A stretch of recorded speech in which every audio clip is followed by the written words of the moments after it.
Good afternoon, viewers. Welcome to my channel Fendi Educare Online once again. আজকে আমি একটু গুরুত্বপূর্ণ একটা বহু চর্চিত বিষয় নিয়ে আলোচনা করব। অবশ্যই সেটা একটা গ্রামারের পার্ট। তোমরা দেখবে অনেক সময় এটা নিয়ে আমাদের বিভিন্ন সময় বিভিন্ন রকম ভাবে আমাদের ফেস করতে হয়েছে। তোমরা যারা প্রথম দিকে ইংরেজি পড়া শুরু করছো, অনেক সময় বড়রা গুরুজনেরা তারা প্রশ্ন করে থাকে যে ঠিক আছে, তোরা তো ইংরেজি শিখেছিস, আচ্ছা বলতো ট্রান্সলেট করে যে রামেরা দুই ভাই এটার ইংরেজি কি হবে। এটা নিয়ে কিন্তু বিভিন্ন সময় প্রশ্ন হয়, হয় কি না?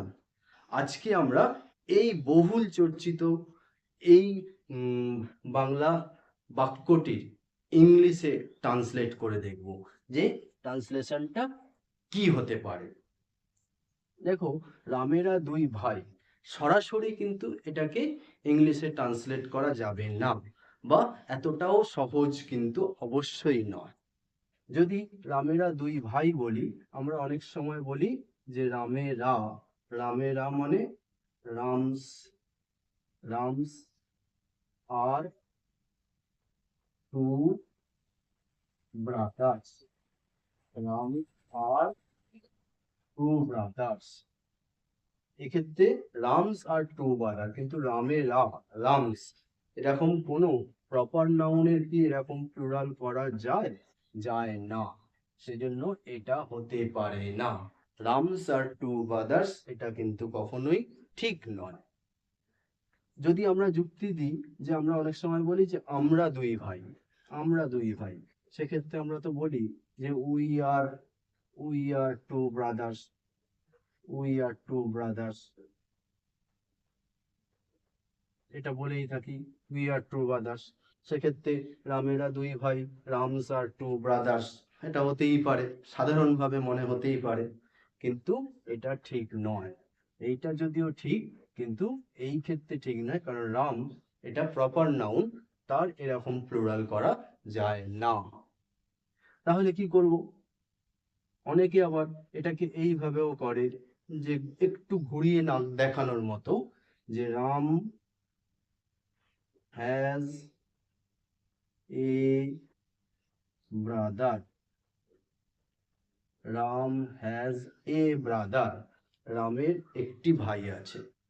এই কথাটা কিন্তু ফেলে দেওয়ার নয়, কারণ রামেরা দুই ভাই মানে রামকে নিয়ে দুই ভাই, তাহলে রামের একটি ভাই আছে, এ কথাটা ভুল নয়। কিন্তু সেক্ষেত্রে তো রামের একটি ভাই আছে বলছি, তাহলে রামেরা দুই ভাই তো বলা যাচ্ছে না। সেজন্য এটাও কিন্তু ঠিক নয়। এই জন্য এই কথাটাকেও ঠিক বলা যাবে না। তাহলে ঠিকটা কি, কি হওয়া উচিত? অ্যাকচুয়ালি যেটা হওয়া উচিত সেটা হচ্ছে রাম অ্যান্ড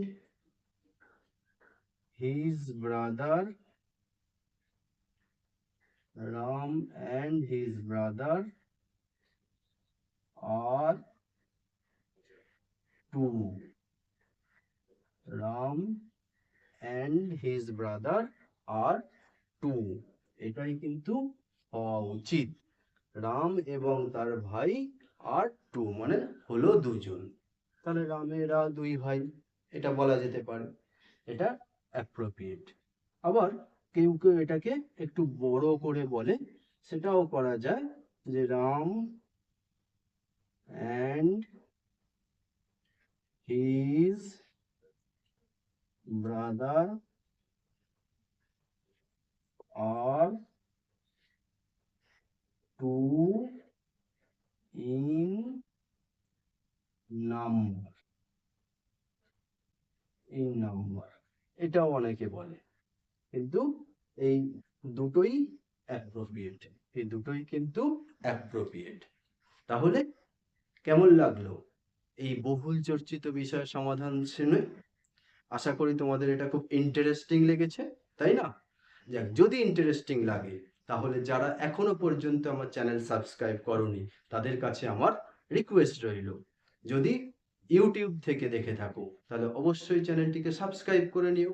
আর যদি ফেসবুক থেকে দেখো তাহলে ফলো করে নিও। আর ভালো লাগলে অবশ্যই বন্ধুদের মাঝে বেশি বেশি করে শেয়ার করে দিও। ওকে, বাই।